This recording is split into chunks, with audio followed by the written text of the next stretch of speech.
बोलिए शंकर भगवान की जय। श्री गणेश भगवान की जय। भगवती मैया की जय। श्री शिव महापुराण के अंतर्गत शतरुद्र संहिता जो कि तृतीय संहिता है और इसकी अध्याय 29वें में आज हम प्रवेश करेंगे और जिसमें वर्णन है भगवान शिव के कृष्ण दर्शन नामक अवतार की कथा। भगवान शिव के कृष्ण दर्शन नामक अवतार की कथा। नंदीश्वर बोले, हे सनत कुमार, अब आप नभग को ज्ञान प्रदान करने वाले कृष्ण दर्शन नामक उत्तम शिव अवतार का श्रवण कीजिए। शनति कुमार शंभो स्तवतारम परमम शृणु। शनति कुमार शंभो स्तवतारम परमम शृणु। नभग ज्ञानदम कृष्ण दर्शना हव्यमुत्तमम। नभग ज्ञानदम कृष्ण दर्शना हव्यमुत्तमम। कृष्ण दर्शना अहव्यमुत्तमम। इक्ष्वाकु प्रमुखा आसन श्राद्ध देव सुताश्ये। नभगस्तत्र नवमो नाभाग सुतः स्मृतः। नंदीश्वर बोले, हे सनत कुमार, अब आप नभग को ज्ञान प्रदान करने वाले कृष्ण दर्शन नामक उत्तम शिव अवतार को श्रवण कीजिए। श्राद्ध देव के इक्ष्वाकु आदि जो प्रमुख पुत्र हुए, श्राद्ध देव के इक्ष्वाकु आदि जो प्रमुख पुत्र हुए, उनमें नभग 9वें पुत्र थे। नभग स्तत्र नवमो नाभाग सुतः स्मृतः। श्राद्ध देव की इक्ष्वाकु आदि जो प्रमुख पुत्र हुए, उनमें नभग 9वें पुत्र थे। उन्हीं के पुत्र नाभाग कहे गए हैं। उन्हीं के पुत्र नाभाग कहे गए हैं। उनके पुत्र अम्बरीश थे, जो वे श्री विष्णु जी के भक्त हुए और जिनकी ब्राह्मण भक्ति से दुर्वासा जी उन पर प्रसन्न हुए थे। हे मुनि, अम्बरीश के पितामह जो नभग कहे गए हैं, आप उनका चरित्र सुनिए, जिनको सदाशिव जी ने ज्ञान दिया था। मनु के अति बुद्धिमान तथा जितेंद्रिय पुत्र नभग जो पढ़ने के लिए गुरुकुल में निवास करने लगे, उसी समय मनु के इक्ष्वाकु आदि पुत्रों ने उनको भाग दिए बिना ही अपने अपने भागों को क्रम से विभाजित कर लिया। वे महाबुद्धिमान और भाग्यवान पुत्र अपने पिता की आज्ञा से अपने अपने भाग को लेकर सुखपूर्वक उत्तम राज्य का भोग करने लगे। उसके बाद ब्रह्मचारी नभग क्रम से सांगोपांग सभी वेदों का अध्ययन करके गुरुकुल से वहाँ लौटे। तब हे मुनि, इक्ष्वाकु आदि अपने सभी भाइयों को राज्य विभक्त किए हुए देखकर अपना भाग प्राप्त करने की इच्छा से नभग ने उनसे स्नेहपूर्वक कहा। नभग बोले, हे भाइयों, भ्रातरो अभक्तकम मह्यमुदायम कृत्वा यथा तथम सर्वे विभक्ता सुप्रीत्या स्वादायार्थ गताय चा। नभग बोले, हे भाइयों, आप लोगों ने मेरा हिस्सा बिना दिए ही पिता की संपत्ति जैसे तैसे आपस में बांट ली। अब मैं अपने दाय भाग के लिए आप लोगों के पास आया हूँ। अपने दाय भाग के लिए आप लोगों के पास आया हूँ। उनके भाइयों ने कहा, दाय का विभाग करते समय हम लोग तुम्हें भूल गए।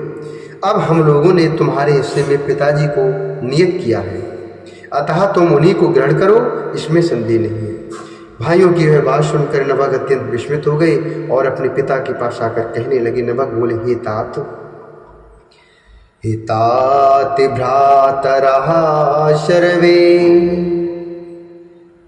हे तात भ्रातरः सर्वे त्यक्त्वा मां व्यभजंश्चते। पठनार्थं गताश्चाहं ब्रह्मचारी गुरुः कुले। पठनार्थं गतश्चाहं ब्रह्मचारी गुरुकुले। ततो आगत्य मे पृष्टा दायदानार्तुमादरातु ते त्वामुचुर्विभागं मे तदर्थं हमागतः मे तदर्थमहमागतः। नभग बोले, हे तात, जब मैं ब्रह्मचारी होकर गुरुकुल में पढ़ने के लिए चला गया था, तभी उन सभी भाइयों ने मुझे छोड़कर सारा राज्य बांट लिया।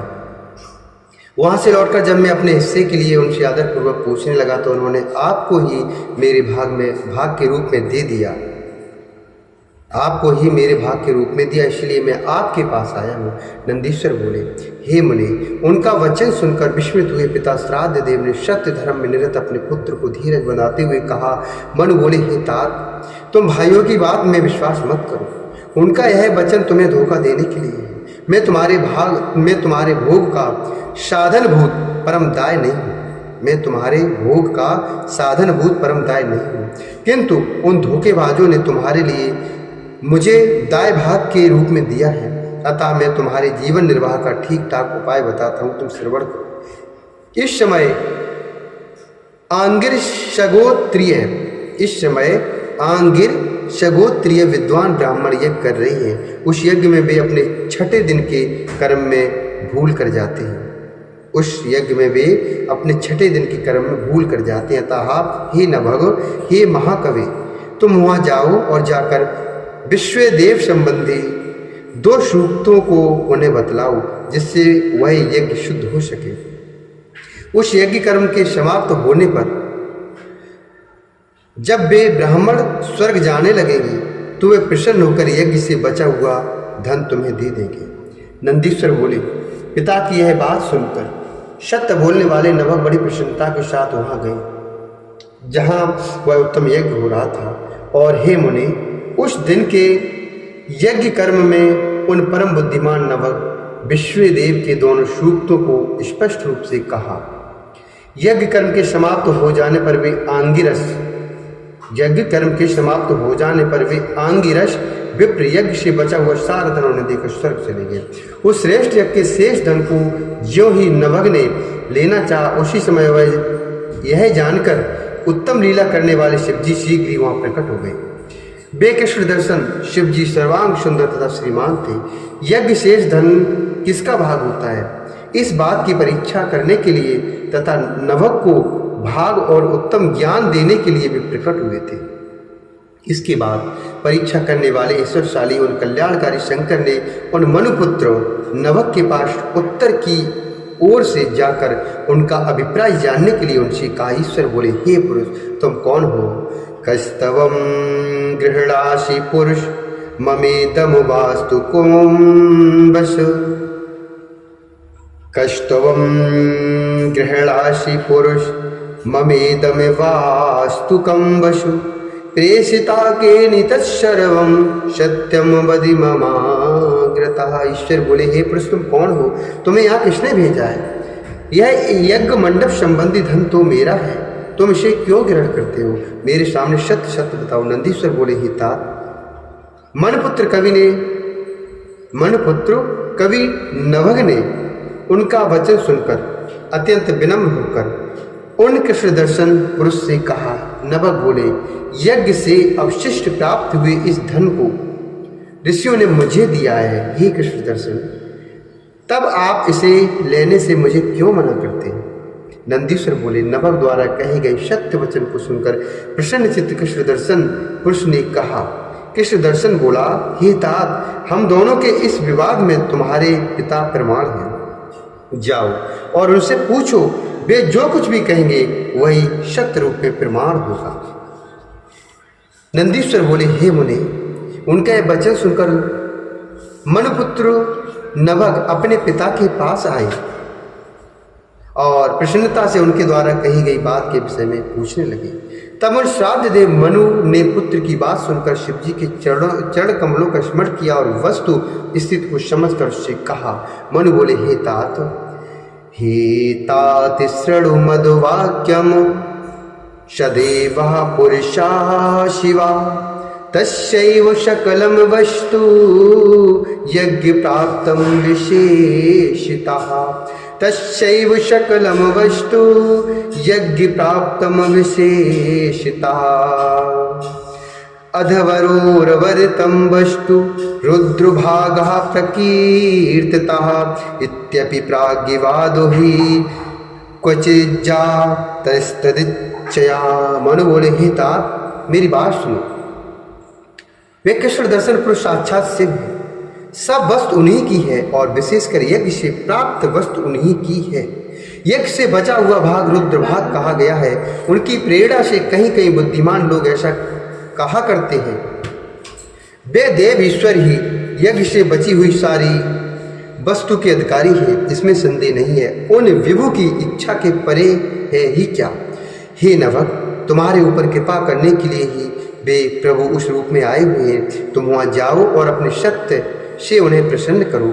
अपने अपराध के लिए क्षमा मांगो और भली बात प्रणाम करके उनकी स्तुति करो। वे शिव ही सर्व प्रभु यज्ञ के स्वामी एवं अखिलेश्वर हैं। हे तात, ब्रह्मा विष्णु आदि देवता सिद्धगण एवं सभी ऋषि भी उनके अनुग्रह से सभी कर्मों को करने में समर्थ होते हैं। हे पुत्र श्रेष्ठ, अधिक कहने से क्या लाभ। तुम वहाँ शीघ्र जाओ, विलम्ब मत करो और सर्वेश्वर महादेव को सब प्रकार से प्रसन्न करो। नंदीश्वर बोले, इतना कहकर श्राद्ध देव मनु ने पुत्र को शीघ्र ही शिवजी के समीप भेजा। वे महाबुद्धिमान नभक भी शिवजी के पास शीघ्र जाकर हाथ जोड़कर सिर झुकाकर उन्हें प्रणाम करके अति प्रसन्नचित होकर विनय पूर्वक कहने लगे। नभक बोले, हे ईश, इदम तवेश सर्वमहि वस्तु त्रिभुवने हि यत् इत्याह मये पिता नूनं किमुताद्धव रसेशितम्। अजानता मयानात् यदुक्तं तद्वचो भ्रमात् अपराधं त्वं क्षमस्व शिरसा त्वां प्रसादे। नभक बोले, हे ईश, इन तीनों लोकों में जो भी वस्तु है सब आपकी ही तो वस्तु है, फिर यह विशेष वस्तु के विषय में कहना ही क्या है। ऐसे मेरे पिता ने मुझसे कहा है। हे नाथ, मैं अज्ञानवश अर्थात मैंने अज्ञानवश भ्रम से जो वचन कहा है, मेरे उस अपराध को क्षमा करें। मैं सिर झुकाकर आपको प्रसन्न करता हूँ। ऐसा कहकर वे नभक अत्यंत दीन बुद्धि होकर हाथ जोड़कर विनम्र होकर उन कृष्ण दर्शन महेश्वर की स्तुति करने लगे। शुद्धात्मा महाबुद्धिमान श्राद्ध देव भी अपने अपराध के लिए क्षमा याचना करते हुए विनम्र होकर हाथ जोड़कर उन शिव जी को नमस्कार करके उनकी स्तुति करने लगे। हे मुने, इसी बीच ब्रह्मा विष्णु इंद्र आदि देवता सिद्ध एवं मुनिगण भी वहाँ गए और महोत्सव करते हुए वे सब भक्ति से हाथ जोड़कर पृथक पृथक भली बात प्रणाम कर विनम्र होकर उनकी स्तुति करने लगे। इसके बाद कृष्ण दर्शन रूपधारी सदाशिव ने उन देवताओं तथा मुनियों को कृपा दृष्टि से देखकर प्रेम पूर्वक हंसते हुए नभक से कहा। कृष्ण दर्शन बोले, तुम्हारे पिता ने जो धर्मयुक्त वचन कहा है, बात भी वैसी ही है और तुमने भी सारी बात सत्य सत्य कही, इसलिए तुम साधु हो, इसमें संशय नहीं है। अतः मैं तुम्हारे इस सत्य आचरण से सर्वथा प्रसन्न हूँ और कृपा पूर्वक तुम्हें सनातन ब्रह्म का उपदेश करता हूँ। हे नभग, तुम यज्ञ करता ब्राह्मणों सहित शीघ्र ही महाज्ञानी हो जाओ। अब मेरे द्वारा प्रदत्त इस समस्त यज्ञ से सामग्री को तुम मेरी कृपा से ग्रहण करो। हे महामते, तुम निर्विकार होकर संसार में सभी प्रकार का सुख भोगो। मेरी कृपा से तुम यज्ञ करता ब्राह्मणों के सहित सदगति प्राप्त करोगे। नंदीश्वर बोले, हे तात, सत्य से प्रेम करने वाले भी भगवान रुद्र ऐसा कहकर उन सबके देखते देखते वहीं पर अंतर ध्यान हो गए। हे मुनिषत्तम, ब्रह्मा विष्णु आदि समस्त देवगण आनंद से उस दिशा को नमस्कार करके प्रसन्नता पूर्वक अपने अपने धाम को वो भी चले गए। अपने पुत्र नभक को साथ लेकर श्राद्ध देव भी प्रसन्नता पूर्वक अपने यथा स्थान को चले गए और वहाँ अनेकों सुखों को भोग कर अंत में शिवलोक को चले गए। हे ब्रह्मन, इस प्रकार मैंने नभक को आनंद देने वाले कृष्ण दर्शन नामक शिव अवतार का वर्णन आपसे किया। यह पवित्र आख्यान सज्जनों को भोग एवं मोक्ष प्रदान करता है। पढ़ने और सुनने वालों को भी यह समस्त कामनाओं का फल प्रदान करता है। जो बुद्धिमान प्रातः काल तथा सायंकाल इस चरित्र का स्मरण करता है, वह कवि तथा मंत्रवेत्ता हो जाता है और अंत में परम गति प्राप्त करता है। या एति चरितम प्रातः सायं च स्मरेते शुधिय कबीर भवती मंत्रज्ञो गतिमन्ते लभेत पराम। श्री शिव महापुराणे तृतीयाम शतरुद्र संहितायाम नंदीश्वर सनत कुमार संवादे कृष्ण दर्शन शिव अवतार वर्णन नाम एकोनत्रिंशोऽध्यायः। इस प्रकार श्री शिव महापुराण के अंतर्गत तृतीय शतरुद्र संहिता में नंदीश्वर शरद कुमार संवाद में कृष्ण दर्शन शिव अवतार वर्णन नामक 29वां अध्याय। बोल शंकर भगवान की जय, श्री हरिनारायण भगवान की जय।